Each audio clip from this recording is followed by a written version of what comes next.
Estamos de vuelta en tu programa Conciencia Auditiva, conmigo como siempre el doctor Carlos Barramolán. Y mi querido amigo el maestro Gerardo Alvarado Hierro. Hablemos de las notas nacionales.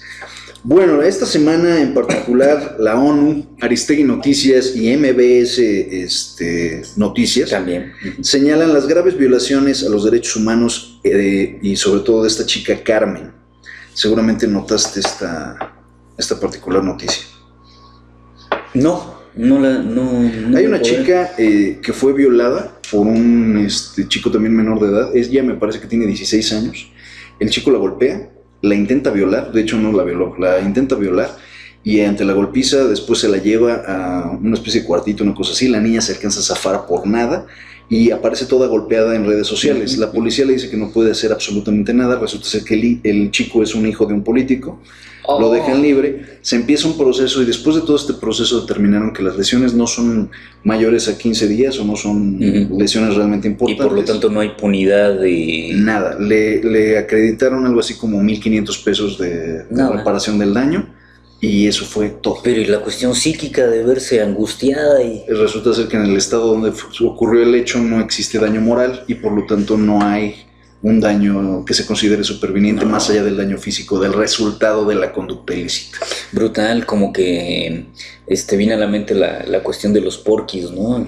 Que inclusive los han estado extraditando desde España para acá. Bueno. Y todavía tienes un porqui en España que no van a regresar. Es una cosa... ¿Se salvó ya el perro? Pues sigue salvándose el desgraciado. España no tiene forma de extraditarlo porque finalmente no se considera un delito equiparable al que existe en España por las diferencias de la ley y no hay un tratado previo que hable de una extradición por ese delito. Por lo tanto, el chico se la puede aventar en España a perpetuidad. No, brutal, pero bueno, seguimos en sociedades bastante violentas, ¿no? Sí. Esta semana promete Aurelio Nuño que se reanudarán en su totalidad las clases en Oaxaca. Lloró bien bonito porque vio a su maestra.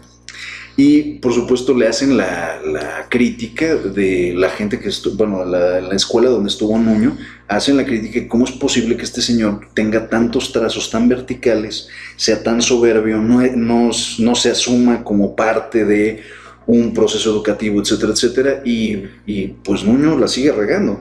El siguiente comentario es... Ahora, lo entrevistan y dice algo que se le va a las patas, dice, yo estoy en la Secretaría de Educación para la reforma educativa. Me parece que no, me parece que está para velar por el sistema educativo. La reforma es una condición dentro de muchas que tiene el sistema educativo. Es completamente accesorio. Claro, tampoco es la única, ¿eh? Claro. Y ahí como que, bueno, él nada más reforma educativa y... No, y otra vez, habría que realmente diseccionar la reforma educativa y entender de qué se trata. Claro. La reforma educativa son cambios administrativos a la forma en la que se organiza y se controla el magisterio. Es la inclusión de derechos adicionales para el Estado, de fiscalizar la forma en la que se arman los programas. Claro, es lo que dijo Peña Nieto, es la rectoría del Estado frente a la educación. Eso es lo que se trata. Y esto cognitivamente y a nivel de procesos educativos... ¿Qué va a pasar? No, y finalmente esto lo que deja es a muchos chicos en estado de indefensión porque al final perpetúa el mismo modelo que ya conocemos que es ineficaz. Eso es lo que está haciendo la dichosa reforma educativa. Sí, es un modelo deteriorado. O sea. Muy deteriorado. Entonces aquí muy mal. Nuño, sin embargo, hace un ajuste al presupuesto de la SEP en función a todos los ajustes que se dieron esta semana y promete que no afectarán las prioridades de la SEP, que los recortes van a ser específicamente los gastos que podemos considerar accesorios a su misión principal, que para Nuño sigue siendo la reforma educativa.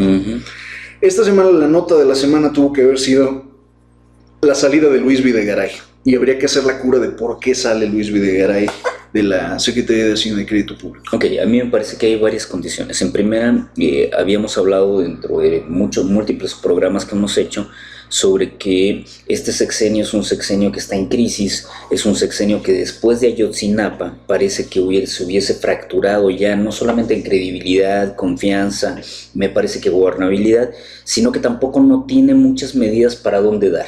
Es decir, no hay un rumbo cierto de la nación que permita pensar que el proyecto de la nación como tal, si es que lo hubo a través de las reformas estructurales o a través del Pacto por México, finalmente se va a concretar. Entonces, de repente, los asesores del presidente le recomiendan A, B y C, ¿no? Y resulta que todo hace suponer que Luis Videgaray, secretario de Hacienda, que es uno de los artífices también de las reformas estructurales, le dice al presidente que debe tender un puente con Donald Trump, que es el candidato republicano de USA, y que, por cierto, en los últimos días aparece por encima de las encuestas. Alguna vez lo dijimos que no estaba claro todo esto, y aparece como 2 puntos porcentuales por encima de Hillary. Bueno, y entonces la historia todos ustedes la saben, que Donald Trump es altamente xenofóbico, racista, discriminador, y que todo lo que huela a latino migrante también no le agrada, ¿no? Entonces, después de los improperios y proferir insultos de todo tipo en contra de México, Peña Nieto, a instancias de Videgaray, trata de tender un puente como diciendo, bueno, nosotros vamos a tratar de suavizar esta condición, de matizarla y tener un logro ahí, un dividendo, porque si Trump doblaba las manos o hacía una declaración en favor de México, a lo mejor podía haber caído la nota como algo positivo dentro de la diplomacia mexicana. Pero elige dos momentos equivocados, porque está a punto de ocurrir su cuarto informe de gobierno.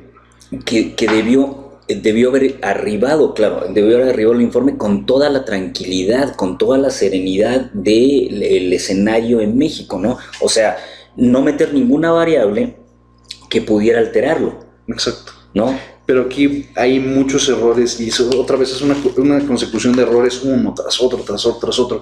El primer error, claramente, es haber pensado que una persona de inicio norteamericana, deja tú que sea Trump, deja tú que sea un magnate, deja tú que sea un candidato presidencial, una persona norteamericana con el orgullo que tiene el norteamericano, viniera aquí a doblar las manos y a cumplir con tu agenda. Yo no sé a quién se le ocurrió eso. O sea, es claramente alguien que no entiende el norteamericano. Ahora, es una mala idea. Si alguien hubiera asesorado a Videgaray, el perfil psíquico de esta persona no iba a cambiar. Es intransigente, claro, no va a cambiar. Recalcitrante, bélico, ignorante. O sea, ¿qué más quieres? Esto no va a cambiar. Viene este caballero a México y se le da un recibimiento de jefe de Estado. Eso es uno de los puntos que también caló hondo, ¿no? O sea, no es presidente de Estados Unidos, no. Es un candidato. No tiene la importancia de darle ese recibimiento. ¿Dónde estaba Ruiz Massieu, la canciller de México, en todo este proceso? Bueno, porque ves la cara de Ruiz Massieu descompuesta. Señalan que no sabía.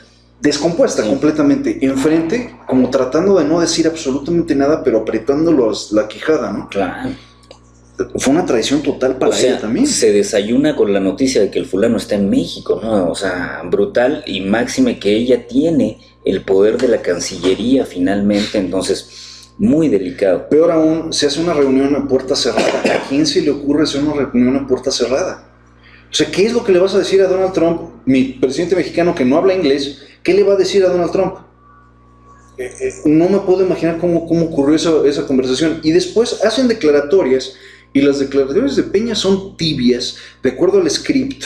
Son hablando del diálogo y hablando de las concesiones y hablando de tender puentes. Son ambiguas, claro. Pero es totalmente ambiguo, y Trump dice lo que vino a decir. O sea, el señor vino a decir que sí quería trabajar con los mexicanos, sí quería estar con ellos, y hasta ahí no se mencionó el muro.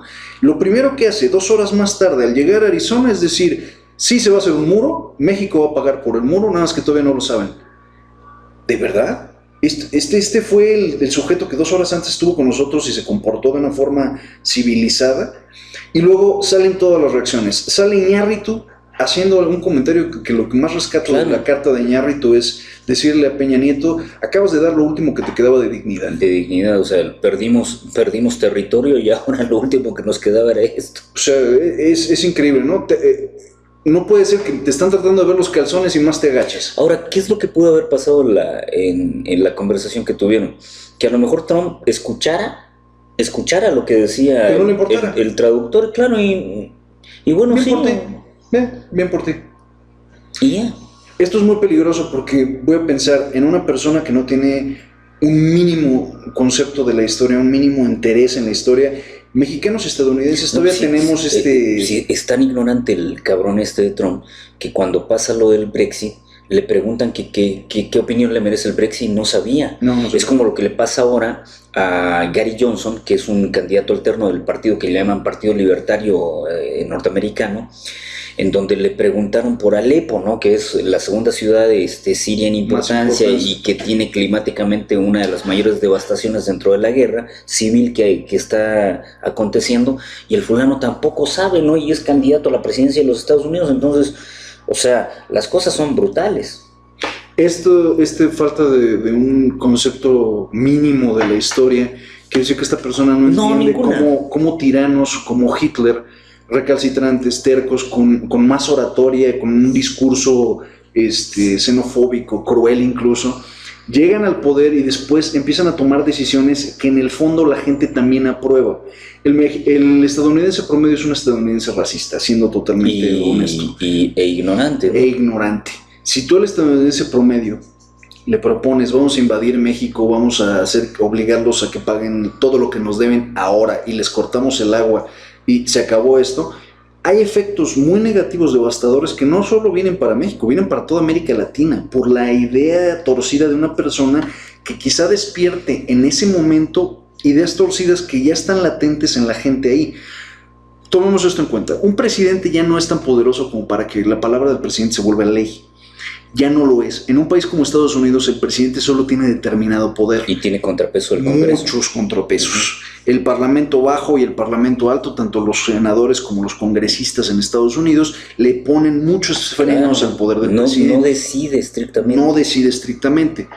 Pero si en un momento dado esto ya es algo que tienen los congresistas, que tienen los senadores como idea de lo que es correcto, es más fácil convencerlos de tu política absurda migratoria. Y si esto realmente es lo que tiene el gringo promedio en la cabeza, entonces sí agárrate, porque entonces vas a tener un Trump invadiendo quién sabe qué cantidad de países. Ahora, yo creo que todo el mundo vio que este fue un acto de debilidad del presidente Peña. Mexicano. Es decir, en vez de tomarse como un acto de sensatez, de mesura, de discreción, se tomó como un acto de debilidad. Claro. Y Trump así lo vio, ¿no? Entonces, supongamos que se convirtiera en presidente, que tampoco está tan lejano, nos va a arrodillar. O sea, eso es lo que va a pasar. Y eso más o menos, pelos más, pelos menos, fue lo que le dijo Carlos Marín en una entrevista que trasciende y donde Peña se ve desencajado realmente. Se ve hasta enfermo. Sí, se ve. Ya lleva mucho tiempo que se ve. Muy esbelto, muy gris. Se ve y gris. Contestando en el mismo tono y en la misma forma, todo. Sin salir, claro. Sin salir del guión. No se puede salir del guión. No, Carlos. Eso es esa percepción. No te dejes engañar por la percepción. Esto no es percepción. Repitió lo que él no iba a caer en la estridencia, sí, y en esta condición de un diálogo insultante, no sé. Pero no era lo que se esperaba, ¿no? Ahora, también no me gusta, siendo honestos, no me gusta Carlos Marín. Nunca me ha gustado, y no me gusta su postura inquisidora.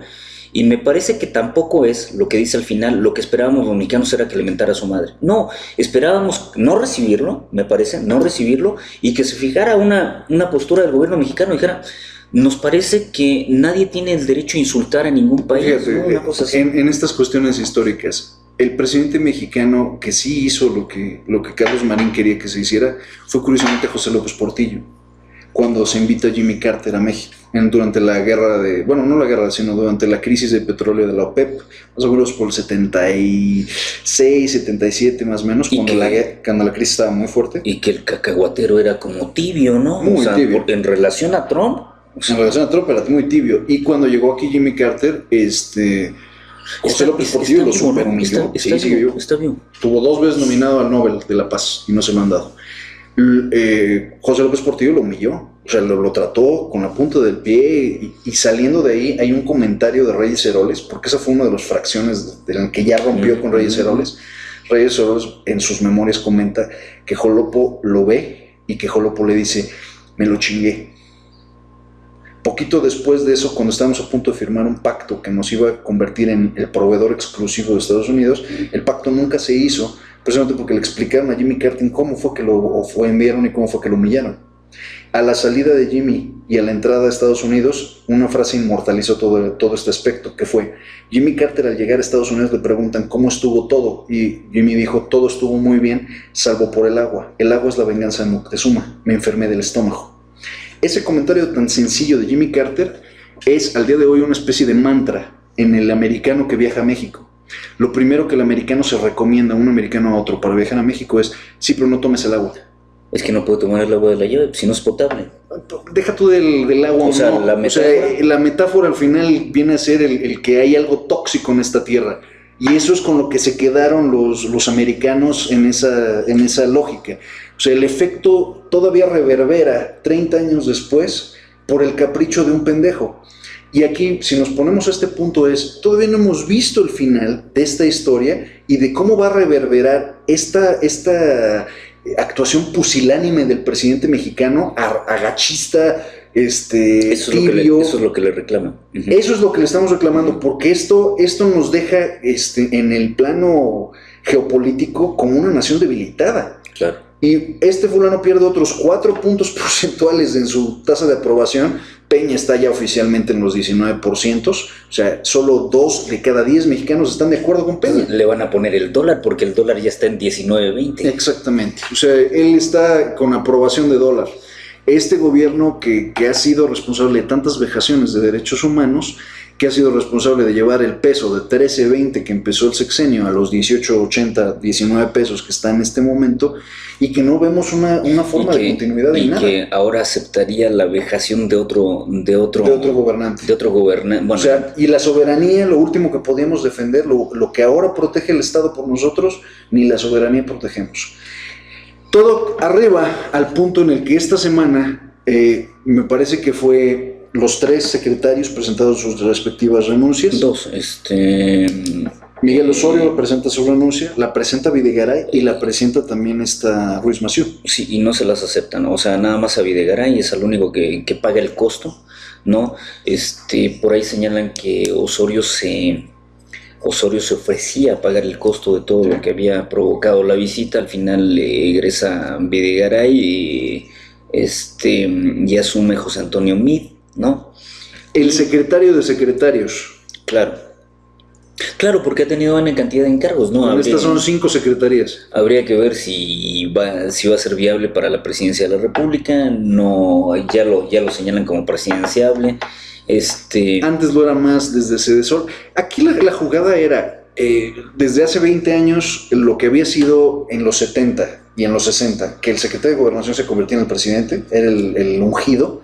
Ahora, en los años 90, fue el secretario de Sedesol o de Desarrollo Social, era el que se volvía presidencial. Cuando fue López Portillo egresa, creo que de Programación y Presupuesto. Programación y Presupuesto. ¿No? O sea, antes de eso sí, el secretario de Gobernación, que había sido Luis Echeverría, había llegado a la presidencia, ¿no? Y antes de Luis Echeverría, Díaz Ordaz, que también había sido secretario de Gobernación. Y si ves a López Mateos fue primero del Trabajo y después fue de Gobernación, y lo mismo, después fue presidente.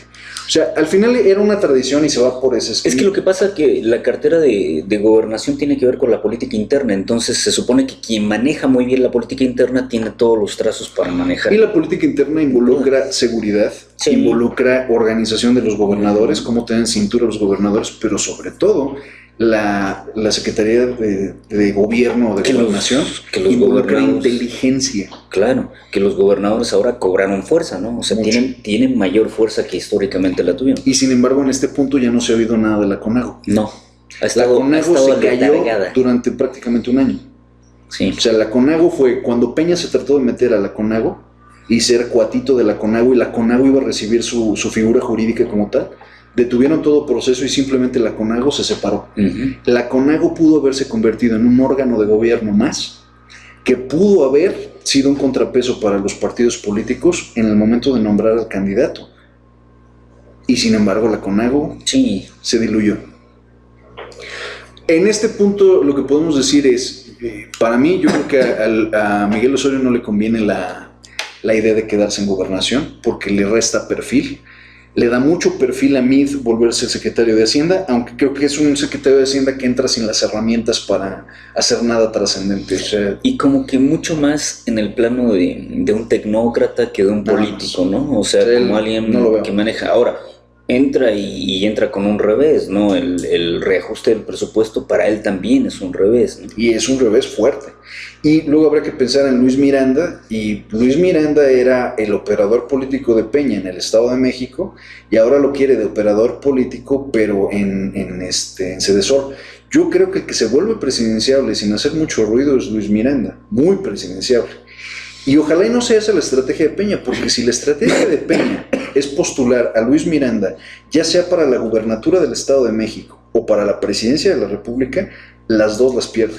Bueno, también se ha manejado mucho Claudia Ruiz, que Claudia Ruiz y que Claudia Ruiz podría ser efecto dominó, es decir, si Hillary ganara en Estados Unidos, se vería bien que México entrara con una presidenta también. No, y que finalmente Pero- sería un contrapeso para Margarita Zavala, que se está perfilando Claro hacia el PAN, que es mujer también. que es Claro. mujer. Pero ahí, curiosamente, yo creo que José Luis Preciado no la va a soltar tan fácil, tampoco la va a soltar fácil Anaya. El PAN se va a hacer pedazos como siempre se ha hecho por dentro. Aunque Margarita tiene la línea, el manejo de la línea calderonista, Sí. ¿no? Que en los últimos años cobró una fuerza inusitada. Y las lealtades, ¿eh? Y las lealtades. Creo que aquí lo que vemos en este perfil y en esta salida de Pero bueno, de Luis entonces Videgaray, estamos en crisis, ¿no? Estamos en crisis. franca crisis política en crisis interna. política, sí. Mucha crisis política. Yo ahorita el que le veo muchas posibilidades en el Estado de México tendría que ser a Encinas.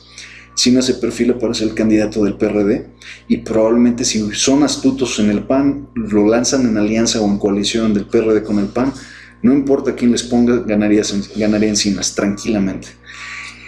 Bueno, y si perdiera el Estado de México, yo creo que pierde la elección presidencial Exactamente. revolucionaria. La elección presidencial, Se la supone elección del Estado de México es todo. que Videgaray pasaría a la candidatura Del Estado de del México. Edomex, que ahí también estaba Alfredo del Mazo, ¿no? Exactamente. Aunque Alfredo del Mazo empezó a perder posición porque precisamente Alfredo del Mazo lleva mucho tiempo fuera de los reflectores. Y siendo honestos, si realmente perfilas a Videgaray al Estado de México, pues Videgaray desgraciadamente ganó un perfil alto, sí, pero es una figura ampliamente detestada. Aristóteles Núñez y Videgaray se convirtieron en las dos figuras más detestadas porque involucran el pago de impuestos, involucran la hacienda pública y nunca fueron gente ni del populachero, ni simpática, o sea, fueron gente fría, terca, de lentes, que decía cómo nos iban a fregar este año y eso no nos gustó a nadie. Y creo que eso le va a costar finalmente una elección. Lo veremos porque lo tienen que anunciar en próximos meses, porque prácticamente la elección se hace en junio, ¿no? A menos que me equivoque, junio o julio del año entrante. Ya es 2017 y prácticamente a un año de la elección presidencial. Estamos hablando de que tendrías que destapar al candidato para el Estado de México a más tardar en noviembre, empezar a hacer ya ruido, noviembre, diciembre, que le dé el espaldarazo a Erubiel antes de que salga, y todavía que le vuelva a dar el espaldarazo para el inicio del año y el inicio de campaña. Y en 6 meses meterle a huevo en la boca a alguien, a Luis Videgaray, lo veo muy poco probable. Ahora, Erubiel, yo creo que ya presidente ya no, ¿no? No, Erubiel. Porque alguna vez coqueteó por ahí, pero no. No, se ve muy poco probable. No, ya no. Aunque todos lo descartaban en el Estado de México y el tipo fue lo suficientemente astuto para moverse y quedarse con la candidatura, incluso enfrente de Del Mazo, que Del Mazo estaba más fuerte y venía del grupo Atlacomulco. Será interesante. Está bien. Está bien. Entonces, los vamos a dejar con Phil Collins, una canción que se llama Carousel, o Carousel. Esta es una de las canciones más famosas, yo creo, de Phil Collins. De Phil. Muy astuta. Phil Collins, recordemos, sale de un grupo que se llama Genesis, que fue bastante relevante durante finales de los 70. ¿Sigue cantando? De los 80. Sigue cantando. Phil Collins tiene como 75 años. Mm. La burla es que la música de Phil Collins es muy melosa, que es muy La última vez que lo escuché, muy dulce. Lo escuché con el soundtracks de El Rey León. del Rey León o de Tarzán, no me acuerdo, ¿no? De Tarzán. No, y el tipo tiene muy buena música. O sea, la burla es que hay canciones que son muy particulares, como Susudio, por ejemplo. Susudio. Y la voz de él también es una voz muy peculiar. Lo que es curioso es que el Phil lo que empezó haciendo era baterista como baterista, era baterista de Genesis, y mientras él tocaba la batería estaba cantando. Pero mantener ese ritmo de tan duro, tan rápido, tan todo, es interesante.